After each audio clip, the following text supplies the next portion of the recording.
everybody. I'm Kurt Gowdy. I think to me, and undoubtedly to you, one of the joys of sports, the intrigue, the fun, is arguing. Who is the greatest?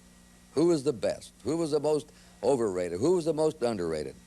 These arguments go on and on. Sometimes they're not too friendly, but that's, to me, the real fun of sports. And I think one sport that you can probably get deeper into these arguments than any other is the sport of boxing. And so, for 6 shows, we're going to take a look at boxing's greatest champions. Who was the greatest heavyweight of all time?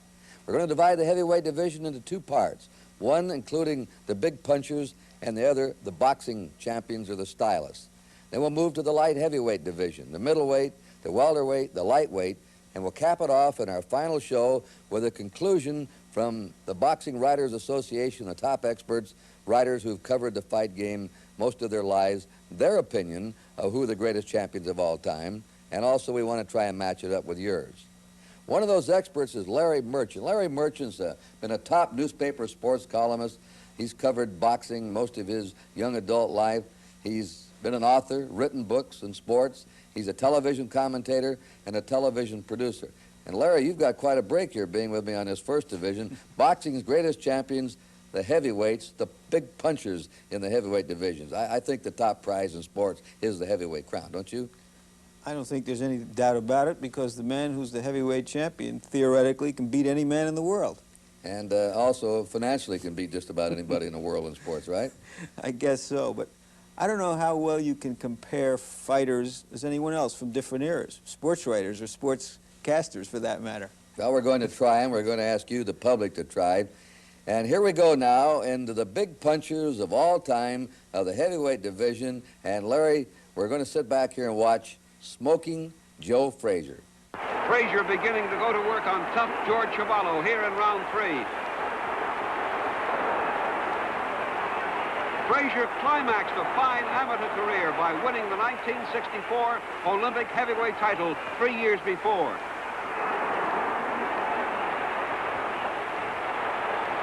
Frazier putting a lot of pressure on George Chuvalo late in the round.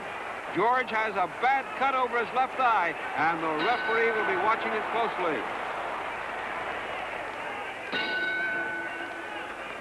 Frazier comes out for round 4, looking to finish it.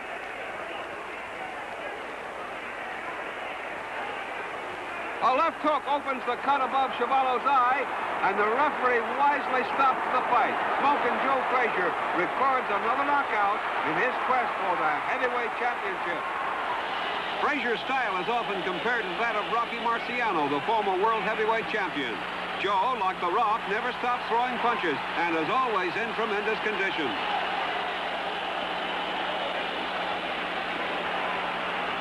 Frazier and Mathis are both undefeated as professionals, though Buster in the amateur ranks twice defeated Joe by winning close decisions.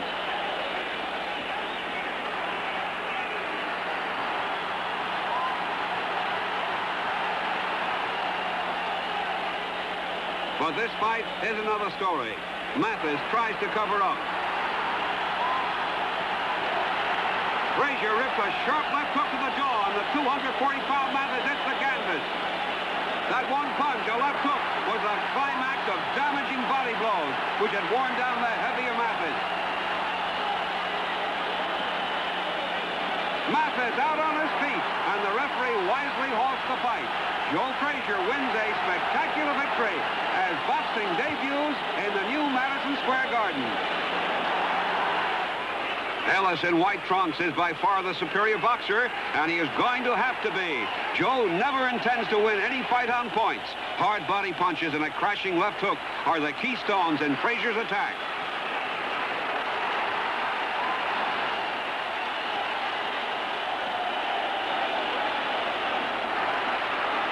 Combinations are the name of the game, and Frazier's putting them all together tonight. Frazier has Ellis on the ropes, and Ellis goes down.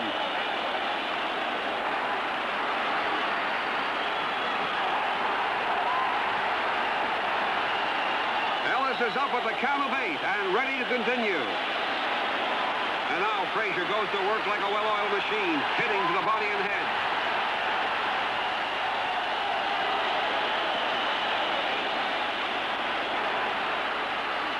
Swinging left to the head, and Ellis goes down again.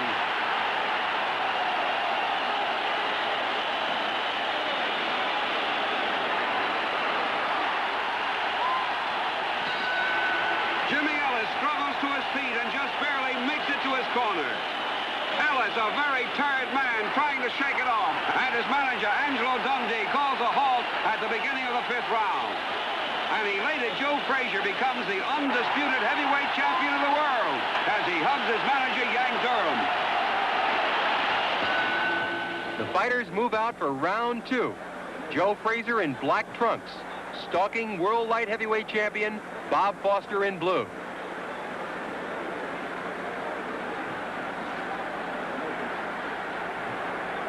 Smoking Joe Frazier's all business in there.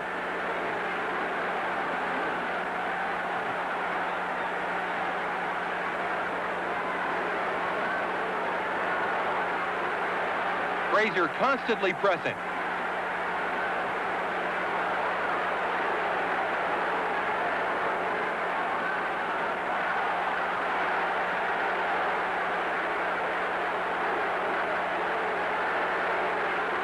And Foster is hit with a paralyzing left hook.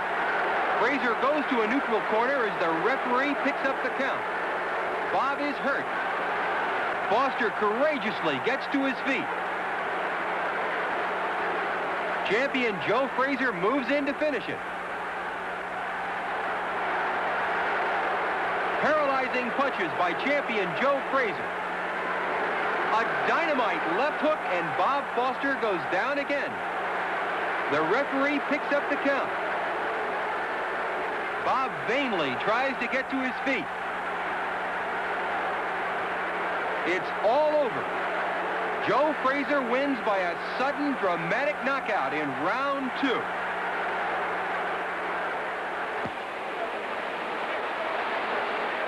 A pulverizing left hook sends Ali to the canvas. In slow motion, let's take a look at that knockdown once again.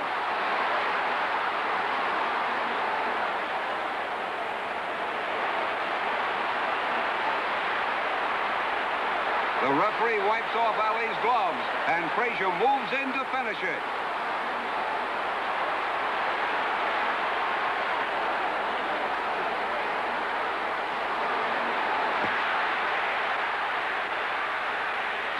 There's the bell ending the fight. When the decision comes, it's unanimous. Joe Frazier retains the World Heavyweight Championship, winning from Muhammad Ali in one of the great fights of all time.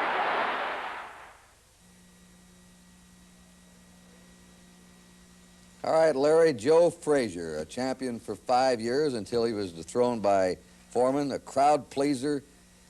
How do you rate him as an all-time heavyweight champ? I should preface my remarks, Kurt, by pointing out that I have a sort of emotional stake in Joe Frazier, much as I once had a financial stake in him. When I was in Philadelphia as a sports writer, I was one of the original shareholders in Cloverlay, which underwrote Frazier's professional career. And I think I got involved there in part because of the qualities that I saw in Joe Frazier that I always admired. The tenacity, the tough-mindedness, the tremendous ambition to fight the way Frazier does in the style originated by Jack Dempsey and followed through by Marciano is the hardest way to fight and be successful. To be able to walk in there and take punches until you just literally wear the other man down. The punishment you have to take, the price you have to pay is awfully tough. And Frazier was a great fighter in my judgment. Well, you're going to have to rate him with some of the others coming along. Frazier have the best left hook you've ever seen? It was one of the most dramatic because his right hand really was just a parrying tool. The left hook, the Philadelphia left hook, as it's called in Philadelphia, was the punch that generally did the work for Joe Frazier. He was a tremendous body puncher. I don't know that I've ever seen a heavyweight who worked as hard to the body as Joe Frazier did. And when he fought the good fighters, that's what defeated them. One of the most colorful boxers that's coming up now, or punchers, in the history of the game, the Manasseh Mauler, Jack Dempsey. And I think when you see him in action, you'll realize the charisma he had with the public, not only in the 1920s, but that followed him throughout his life. All sorts of stunts were arranged to get young Dempsey into the public eye. One most notable was this high-priced totem pole of talent. On the bottom, Charlie Chaplin, the most brilliantly inventive comedian of his time. Next is Douglas Fairbanks Sr., virile leading man who will grace swashbuckling silent films for years. On top, young Jack Dempsey, who will go on to create his own legend as the Manasseh Mauler. In a classic non sequitur film sequence, the three men team up for a slapstick vignette. Chaplin seems involved in the music. Fairbanks comes flying into the picture.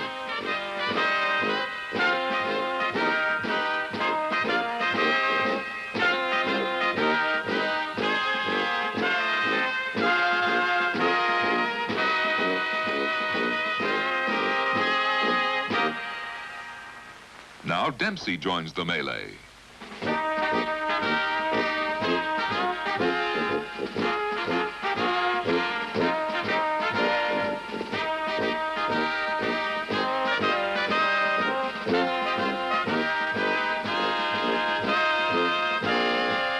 It's a fight to the finish.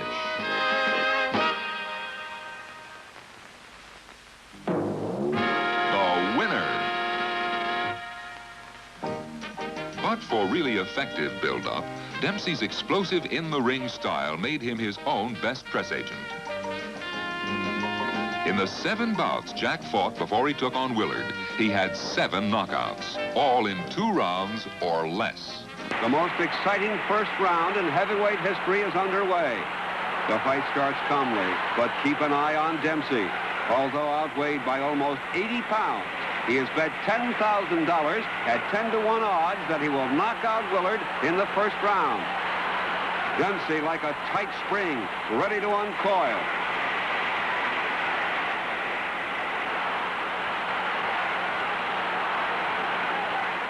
Four dynamite punches and Willard is down for the first time in his 8-year career. The crowd surges to its feet. When the champion rises, Dempsey leaps after him, drives Jess toward the ropes. Willard goes down for the second time. And before the round is over, Willard will be knocked down 7 times. Dempsey pounces to the attack again, raining punches on the floundering champion. There was no neutral corner rule in 1919, and Dempsey is allowed to stand over the fallen fighter, ready to swing as soon as both knees leave the canvas. A crushing blow to the ribs sends Jess down again. Willard desperately tries to fend off the raging challenger, but Jack Dempsey is a tiger on the attack. Dempsey lands more brutal punches. The champion staggers. He's down again.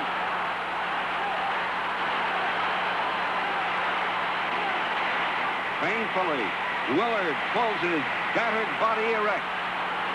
Dempsey moves in, throws punches from all angles.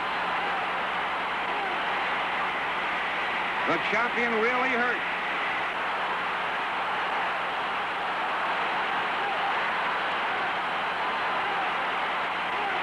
And Willard goes down again. Referee Ali Picard counts over the incredibly game champion. Dempsey knocks him down again. Picard picks up the count again. The bell rings, saving Willard from a first-round knockout. The mammoth Willard not only lasts through round 2, but he is still on his feet here in round 3. Dempsey is relentless on the attack, but in the blazing Toledo sun, Jess Willard is proving what is meant by the saying, he went out like a champion. After the 3rd round is over, Willard's handlers insist that he not answer the bell for the 4th round. Jack Dempsey forges an instant legend as the Manasseh Mauler. He has won the heavyweight championship in one of the most savage battles in ring history. That's Carpentier with his back to the camera and the striped trunks.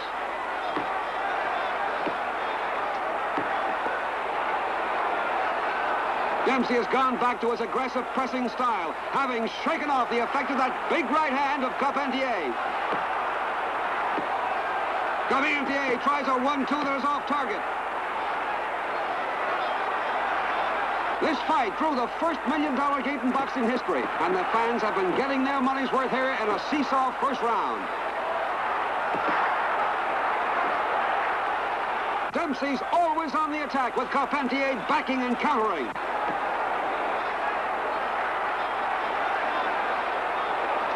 There's the bell ending the first round.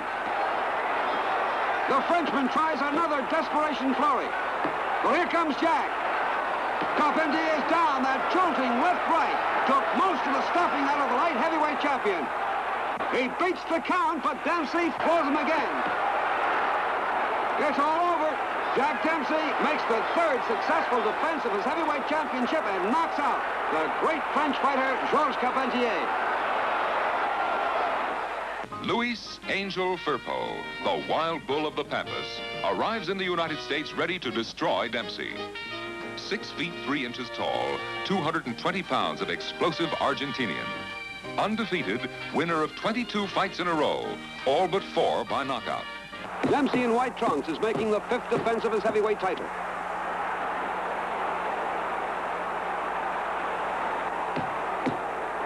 Dempsey comes out raging here in round 1 and floors the challenger with the first of 7 knockdowns.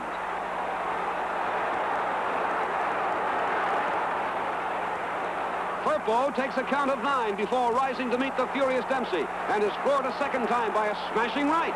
Firpo rises and scores a flash 1-count knockdown.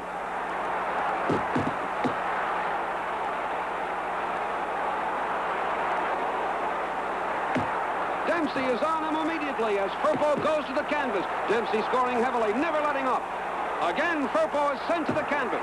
In 1923, there was no boxing rule which prevented the man scoring a knockdown from standing right over the fallen fighter. And as a result, the moment Firpo gets to his feet, Dempsey is all over the challenger, smothering him with hard punches to the body and head. Firpo shows great courage, getting up again and again, only to face the relentless champion's attack. Firpo strikes back with tremendous lefts and rights, staying on the attack. He scores with murderous punches. He scores with a hard right to the head and another right to the shoulder, and Dempsey is knocked out of the ring for 8 seconds. It appears as though the tables have turned, as now the champion is in desperate trouble. Climbing back into the ring, he tries to stave off the determined challenger. Firpo moves in with punishing lefts and rights to the head.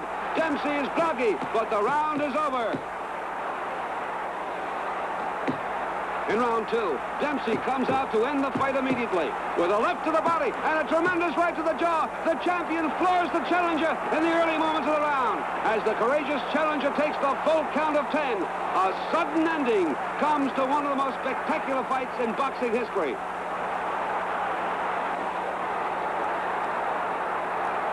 Firpo is unable to get to his feet, and the great Jack Dempsey retains his heavyweight championship in a furious fight at the Polo Grounds in 1923. After his active boxing career, Jack Dempsey became a promoter, a referee. He knew boxing, and he was once asked to name the top fighters of all time. Let's get his answer. Jack Dempsey. Well, I want you to name on the eve of your career as a promoter the 10 greatest fighters in the world, in your opinion. Well, Buck, that requires just a little bit of thought. You know, my arm is longer than my mind, so I have to think about this.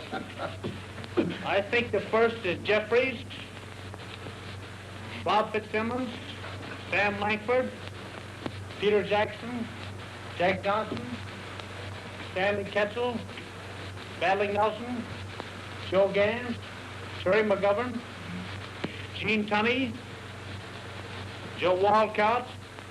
Well, that's enough, Jack. That's a pretty good... That's about all I can remember right now. Well, will you let me name just one great fighter? Sure, but don't leave me in. No. The winner and still champion. I can't get my hand up. Well, Larry, it wasn't very funny to the fighters who had to get up off the canvas with Jack Dempsey standing right in back of you. But I wouldn't have wanted to be in that position, the way that man could hit. He was a great fighter, I think because of his style and because of the time he came along. Nobody had ever seen a fighter quite like Dempsey up into his time. But the times he came along were really important for establishing his legend It was after World War I, and the country was feeling its oats as a world power and throwing off the Victorian shackles that it had had. And the country wanted to see hell for leather, take a risk type of athletes. And Dempsey was one, and Ruth swinging for the fences, and Red Grange running for long touchdowns. That's why he was held in such high esteem.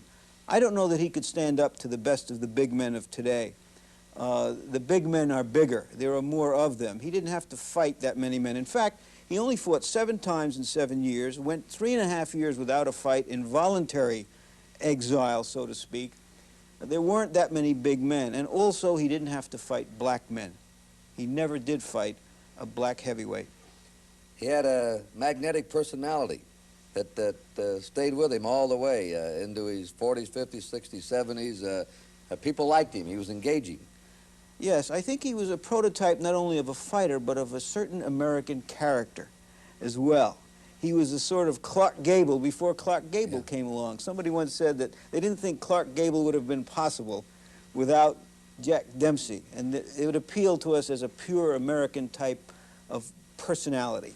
All right, now keep Dempsey in mind. You're going to have to pick the greatest at the end of our show here. Here's a fellow, Max Baer, who reigned as a champ for a couple of years. And speaking of engaging, when you hear Max Baer laugh, you're going to hear one of the most infectious laughs you've ever heard. He was handsome, he was colorful, and possibly the best overhand punch your right hand of all time.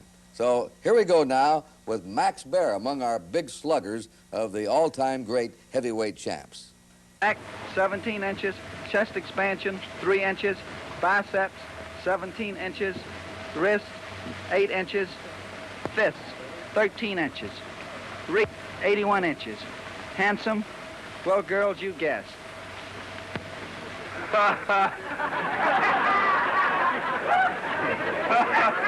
I'm certainly glad to see you looking so well this far ahead of the fight, and I want to wish you a lot of luck, but stay in good shape and be in there for 15 rounds, because this fight goes 15 rounds, you want to be ready, because this fellow outweighs you 70 pounds, that weight's going to tell on you.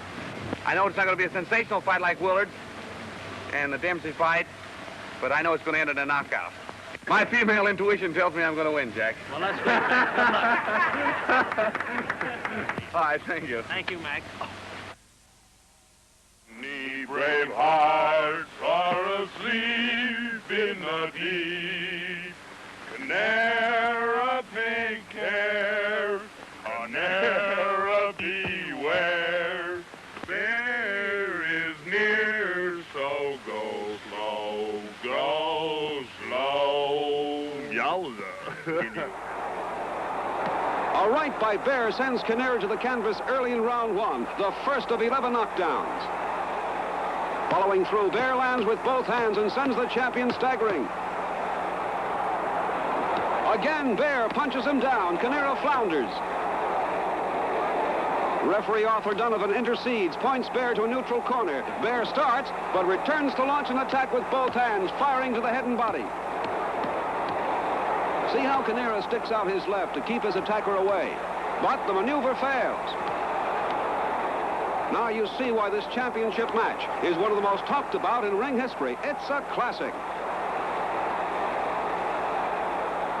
There was no point system in 1934. Ring officials scored only by the round, and round 1 was clearly a round for Max Baer. Now in round 11, Baer lands an overhand right, a glancing blow, but it sends Canara sprawling to the canvas for the second time in the round. As Baer rushes in, Canara turns to the referee. He's had enough. Max Baer becomes the new world's champion. Everyone in the heavyweight division is awed by Max Baer's punching power. Now they'll see whether the boxing skill and courage of the former champion Scmeling, with white striped trunks, can offset the dynamite-laden gloves of his younger opponent.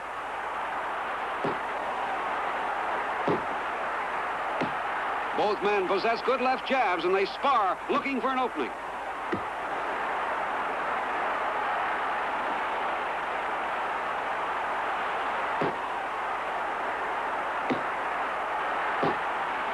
Scmeling, one of the finest counterpunchers in the history of the heavyweight division. But Baer corners Scmeling on the ropes and lands with left and right hand bombs. Scmeling knows that Bear's right hand can take you out, and he tries to move away from it.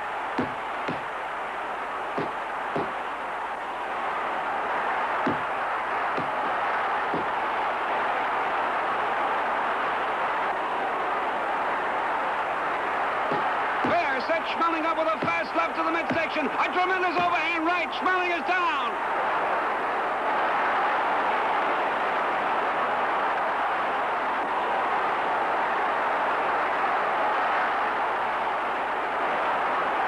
Scmeling barely beats the count. He is dazed. Bear goes to work with a turn of lefts and rights. Scmeling against the ropes, can't defend himself. And the referee stops the fight. Bear's coming on. But Comiskey comes right back. Now watch Bear's right. Wow, it's obvious why that right-hand punch was voted the hardest punch in the last 50 years of boxing history. Dempsey shouts the count.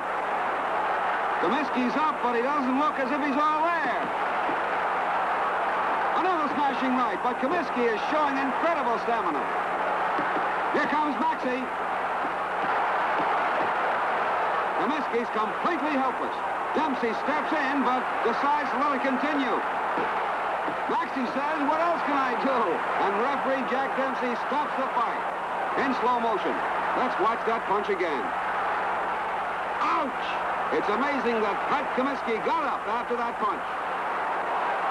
Maxey Bear shows there's still life in the old Livermore Larriper with a smashing one-round KO victory over formerly undefeated Pat Comiskey.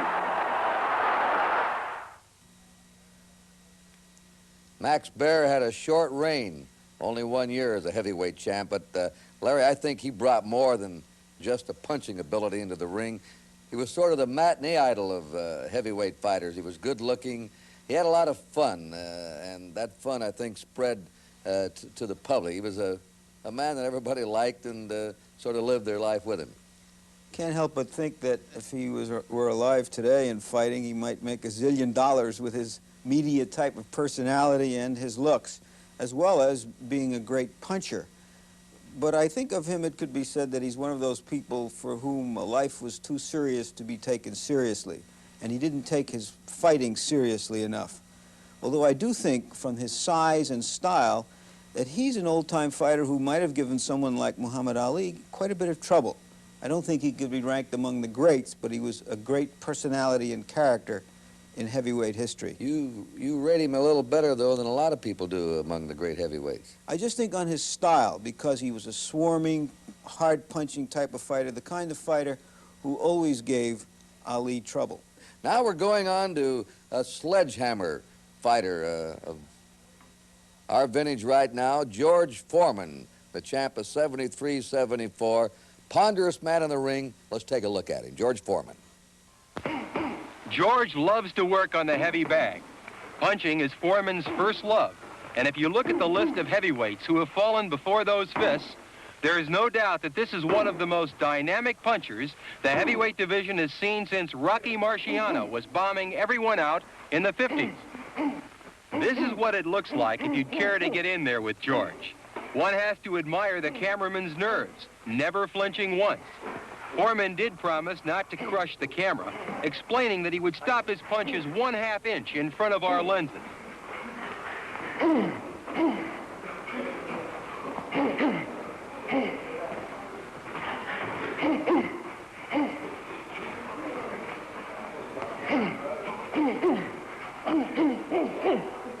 This is what a greeting from George Foreman looks like if you're in the ring with George. No, thank you.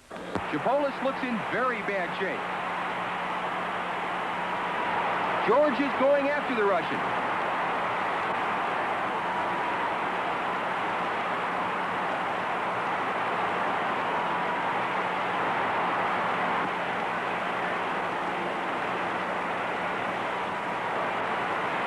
Foreman throwing bombs in there. Ripping punches by George Foreman. He's all over the Russian. Chipolis looks all through. George pouring it on, and the referee stops the fight in the second round. It's all over. George Foreman wins the gold medal of the 19th Olympiad in Mexico City. And there's George holding up the American flag in the center of the ring before thousands of impressed spectators and millions more of television viewers. An inspiring ending to Olympic boxing at the Mexico City 19th Olympiad.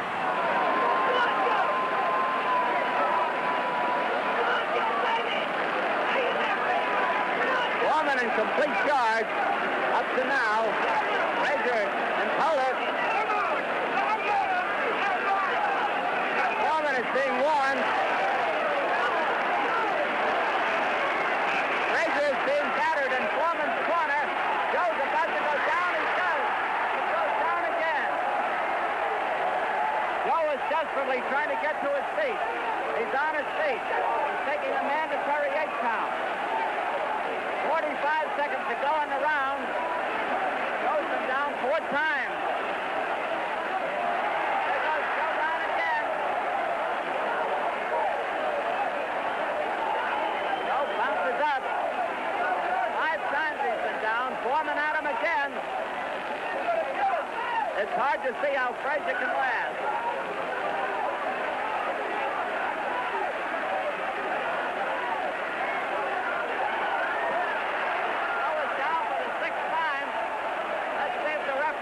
No, he's trying to get his man to a neutral corner. Frazier doesn't know where he is. The fight is over. The fight is over. The winner is George Foreman. Go ahead, George. Everything was kind of confused, you know.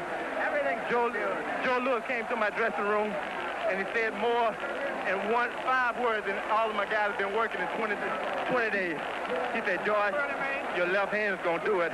Your right hand is going to come out whenever it's necessary. Is that what did it, George? Joe Lewis. No, is that the hand that did it for you? Right hand. Joe Lewis, I got more respect for him than any man in the world.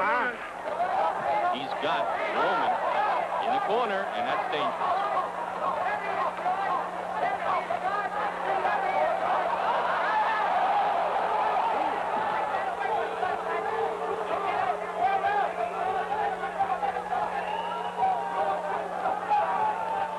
That was an accidental punch.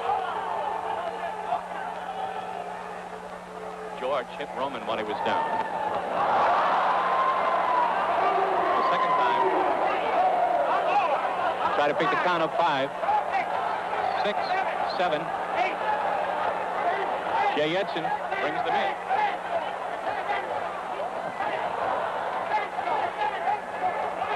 A right uppercut did the job.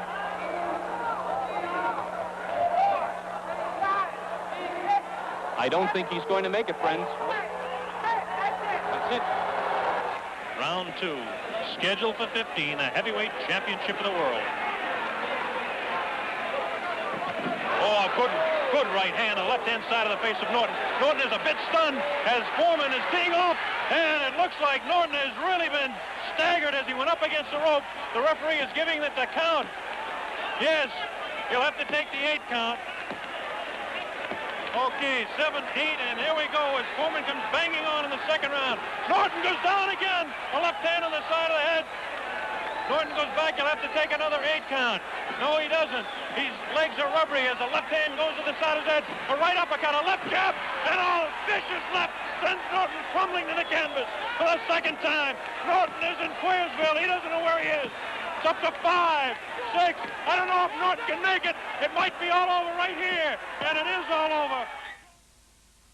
George Foreman, a mystery man somewhat of the heavyweight fighters to me, Larry. How about you?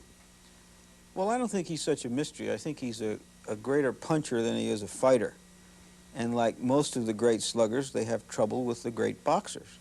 And of course, Foreman had trouble with Ali, even an old Ali, and Jimmy Young. But I do think he was a devastating puncher. I think if he'd have been fighting the type of fighter of the Marciano, the Dempsey, and the Frazier, I think he might have knocked any of them out, because all of them were fighters who came to their man And if anyone came to Foreman, I don't think they could survive, just as Joe Frazier didn't survive him. You believe that he was one of the best punchers of them all? I don't think there's any doubt about it. Strong, super strong in the ring. A big modern type of athlete, the type of athlete you didn't see much of before the last 15 years. A giant of a man. If he'd have been a pro football player, he might have been one of those 240-pound fullbacks who could run.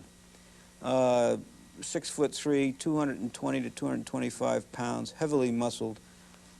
Just a tremendous destructive machine, but with flaws. Let's get to a man that really didn't have any flaws. Joe Louis, a man that could do it all. He had everything, the left, the right, moves. Well, let's take a look at him. Joe Louis, and he had a long reign, one of the most popular heavyweight champs of all time. Here he is.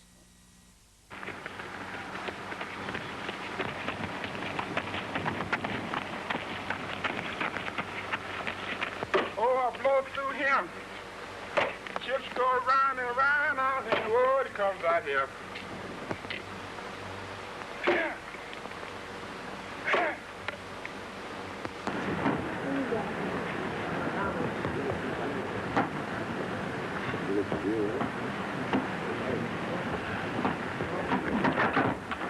Well, I feel fine. I've been up here in the woods chopping down trees and sawing, and I feel like I should be in the best of shape when I meet Scmeling in June. I hope I do the same to him I did to the rest of the opponents. Joe Louis, heavyweight champion of the world, comes out for round one in the dark trunks with the white stripe. Max Scmeling is wearing the all-dark trunks. An explosive right to the jaw hurts Max Scmeling.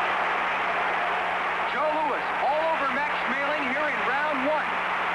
Ripping punches to the head.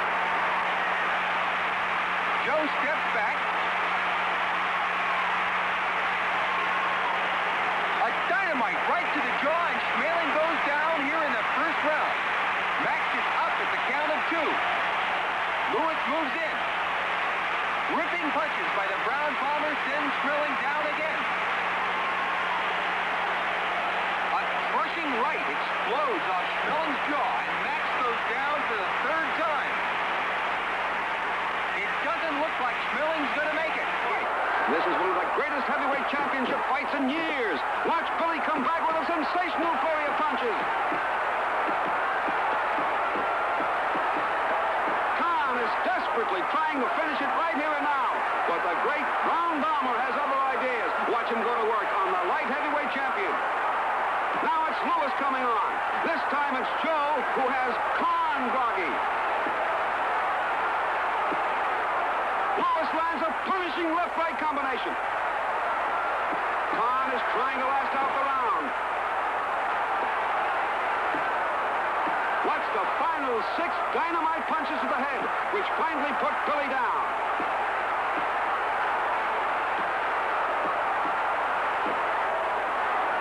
As the referee calls off the count, Billy will vainly attempt to rise before the fatal 10, but he doesn't quite make it.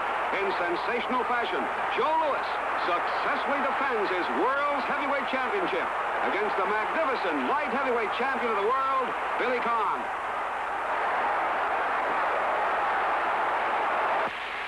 For 10 more electrifying years, the Brown Bombers' explosive fists will devastate challengers as quickly as they can climb to the top of the heavyweight ladder.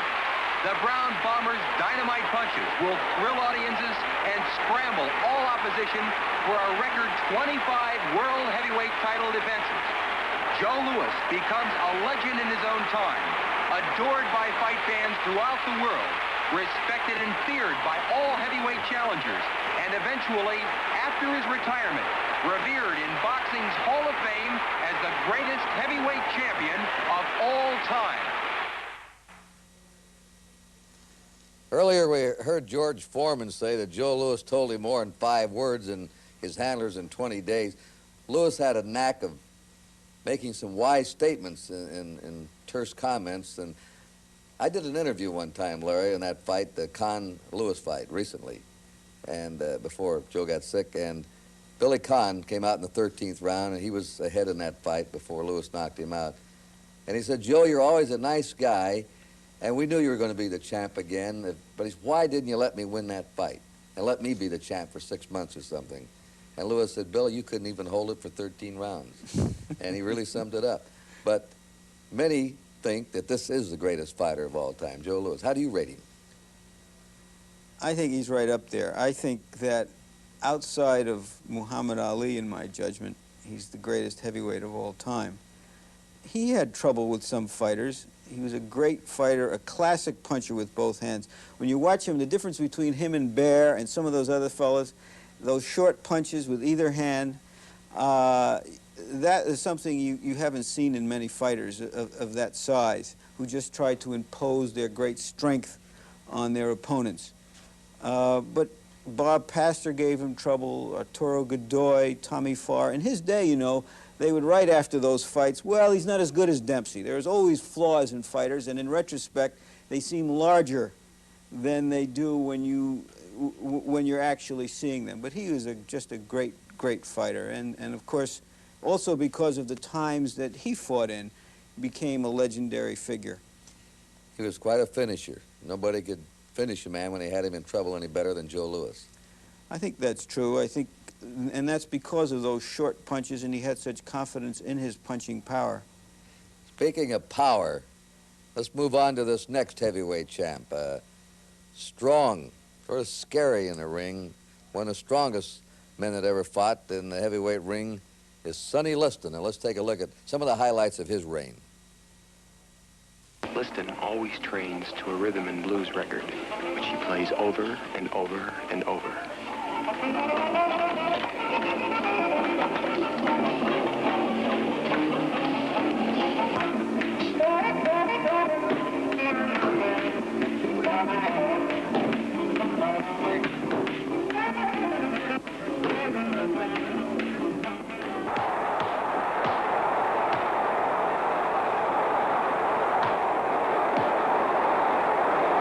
Now watch.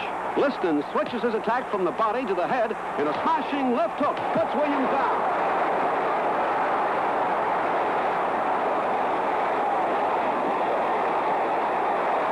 He's up at the count of 8. The referee allows him to continue. And Liston moves in with lefts and rights. Hammer blows to the head and body.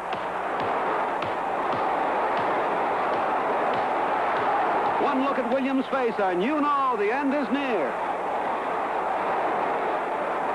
He pulls himself up at the count of 9, but you see the referee speaking with ring officials about stopping the fight. It's all over, but Liston doesn't know it, and the referee has to restrain him. Westfall has been told to stick and move against Liston, a tactic he doesn't regularly use.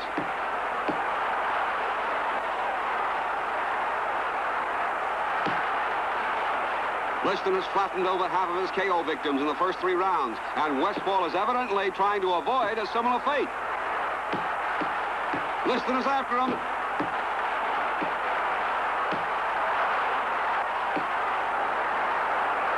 Liston throws a sledgehammer right, and Westfall is down. There's no doubt about it. He was really tagged. The referee gets down on one knee to shout out the count, but it's no use. Westfall is completely out. Westfall is starting to come to now, but Liston has a one-punch victory, and he's set for his climactic battle with Floyd Patterson. Patterson's bobbing and weaving make Liston miss often.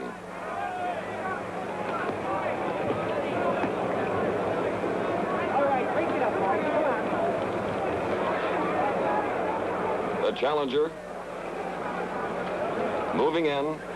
The champion shaking off the effect of that left hook.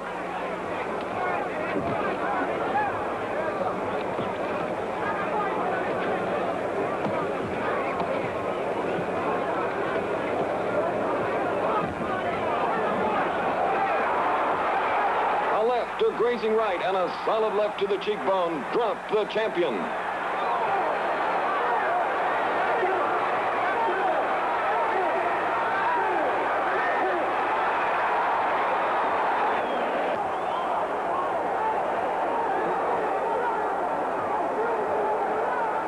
crown Sonny Liston the 21st heavyweight champion of the world, jubilation. For Floyd Patterson, the former champion, consolation. Elmer Rush in black trunks has been counter-punching most of the time. Watch closely as Sonny lands a strong overhand right. Rush is on the canvas. Liston really tagged him with that punch. Rush is taking the full 9 count, trying to clear his head. Now Liston lands a right uppercut, flush on the jaw. That's it. That punch had finish written all over it. Kurt, you know, Sonny Liston reminds me of 2 fighters we've already seen, Max Baer and George Foreman. A great big man, tremendously powerful, just too much of a man and too much of a physical specimen for most of the opponents they went against, but a flaw in both his style and in his personality or character that didn't permit him to be the champion for as long as some people thought he would be. His looks, his size, some of the opponents were scared of him before they got into the ring, weren't they? I think he scared a lot of them with that baleful look, and I think he used it as an applied psychology, much the way Muhammad Ali used his various shticks as applied psychology. You were in Lewiston, Maine when he lost to Ali. What about that fight? Well, unlike some other people, I've always felt it was a legitimate fight, that Liston had gotten old and much slower, and that he was just ready to be taken by a younger, faster man who, in fact, was a genius at that stage of his career. In fact, I knew somebody in Liston's corner who told me that he was so slow during his preparations for that fight that they gave money to a sparring partner to make Liston look good. Give him a little confidence in the fight. Try to give him a little self-confidence. Now we're moving down now to our last big puncher of this first show of the heavyweights, the greatest boxing champions of all time, and this man was in the mold of Jack Dempsey. We're speaking, of course, of the undefeated heavyweight king, Rocky Marciano. This 5-foot 10-inch heavyweight gets his chance to fight for the world title. He's Rocky Marciano, the Brockton blockbuster. Champion Walcott in the white trunks comes right out bombing. Joe is a 2-to-1 underdog tonight, but the 38-year-old champion looks like he's out to end it fast. This is a new experience for Marciano. Usually it's The Rock who's dishing it out. Leading upsets is Walcott's specialty. Jersey Joe would like to finish off Marciano right here in round 1. Walcott gets in with a left hook that floors Marciano. In slow motion, we can see how the champion timed that punch to perfection, shooting it right in with 200 pounds of weight behind it. Marciano is caught flush, his right hand too low to block Walcott's sizzling left hook. This is the first time Rocky has ever been down, but he has the presence of mind to take an 8 count. Marciano knows that tonight he has a real war in his hands. There was no let-up in rounds 2 through 8, with both fighters throwing haymakers. Here in round 9, this excellent close-up shot shows you the fury of the face. Neither man is letting up for an instant. Every one of these punches is intended to end the fight. In rounds 10 through 12, Walcott had a decided edge, and he's definitely ahead on points. Now watch Rocky's right hand. That's it. In slow motion as Walcott starts to throw a right hand, The Rock beats him to it. The World Heavyweight Championship was riding on that one devastating right to the jaw. Rocky Marciano, the Brockton blockbuster, becomes the 18th World Heavyweight Champion under the Marquis of Queensberry rules as Jersey Joe Walcott is counted out. An explosive knockout finish to one of the most sensational heavyweight championship fights of all time. After their epic first fight, a rematch is a natural. The Rock against Jersey Joe for the second time. Watch closely for a Marciano right. There it is. Walcott's down. Joe's taking the count.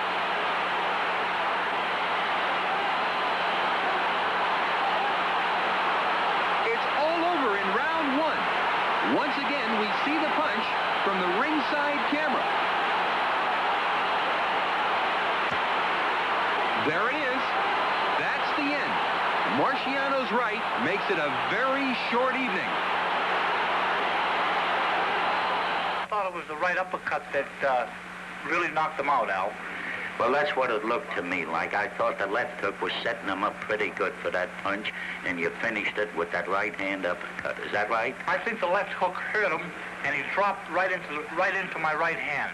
Roland La Starza had won 37 professional fights in a row when he lost to Marciano in their first bout, and he still has a brilliant 54-3 one-loss record. Marciano lands one of his patented blockbusters. La Starza's hurt. La Starza goes sailing through the rope. This is the first time he's ever been knocked down in his career. He's up with the count of 5, but the mandatory 8-count rule is in effect. Marciano moves in again, throwing that dangerous leather from all angles. La Starza gets belted with another jackhammer right. He's almost completely helpless. The referee jumps in and stops the fight. Rocky Marciano wins his 45th straight fight with his 40th knockout, the highest KO average in the entire history of boxing. Here in round 8, champion Marciano is all over Ezzard Charles. Rocky never lets up.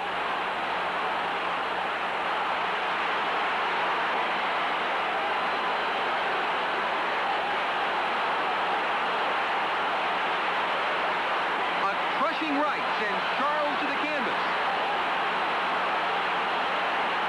Ezzard gets to his feet. Charles is in trouble.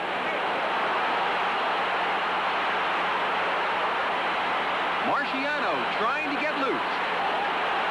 A combination of punishing lefts and rights blasts Charles to the canvas for the second time. It's all over. The Brockton blockbuster has bombed a gallant Charles out of there in the 8th round.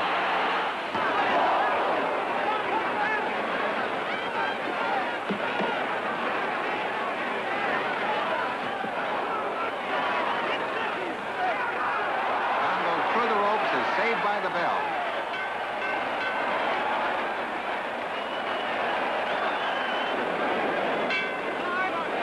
Ninth round, and Don is still on his feet, but his knees are beginning to sag.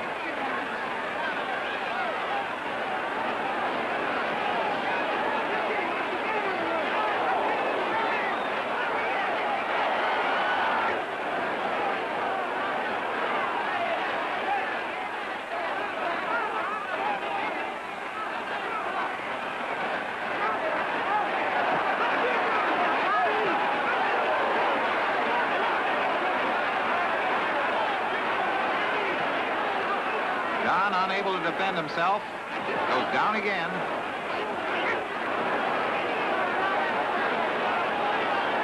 Now he's on his feet, glancing wildly at his corner. He doesn't seem to know where he is when referee Frank Brown stops the fight. You go to your corners, and when the bell rings, if you're smart, you won't come out.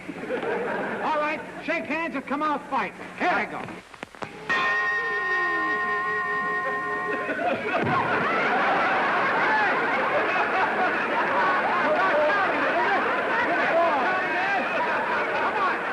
One, two, three, four fights. Where's the even numbers? Oh, yeah. 2, 3. Listen, I think I made a mistake here. No, What is that? What are you, crazy? No, wait, let out!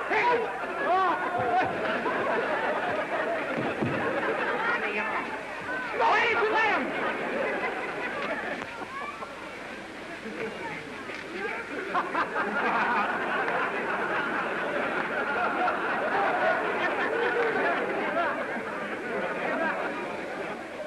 This is for fun.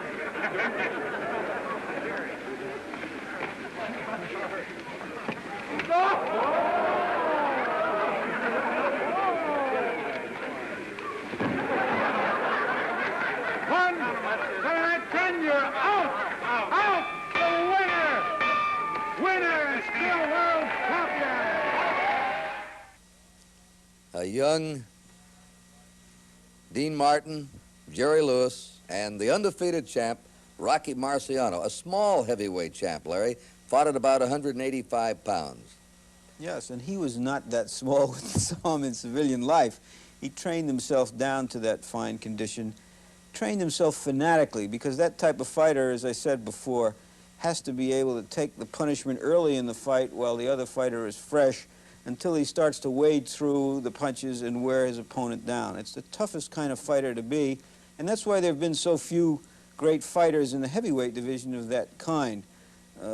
Dempsey, Marciano, Frazier, all of a type, indomitable will, get knocked down, get up, keep coming on until they just imposed themselves on their opponents no matter who they were. He retired undefeated, nearly came back, but didn't.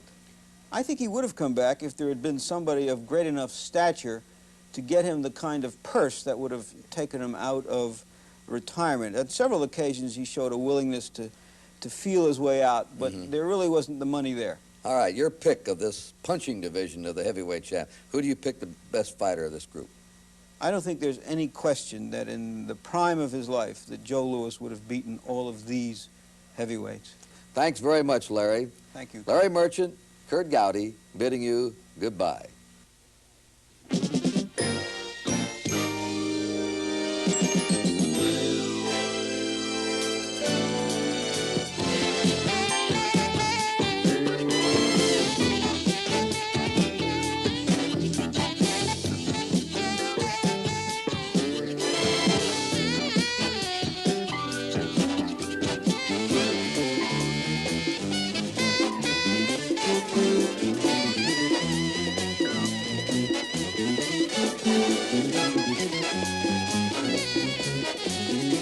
Thank you.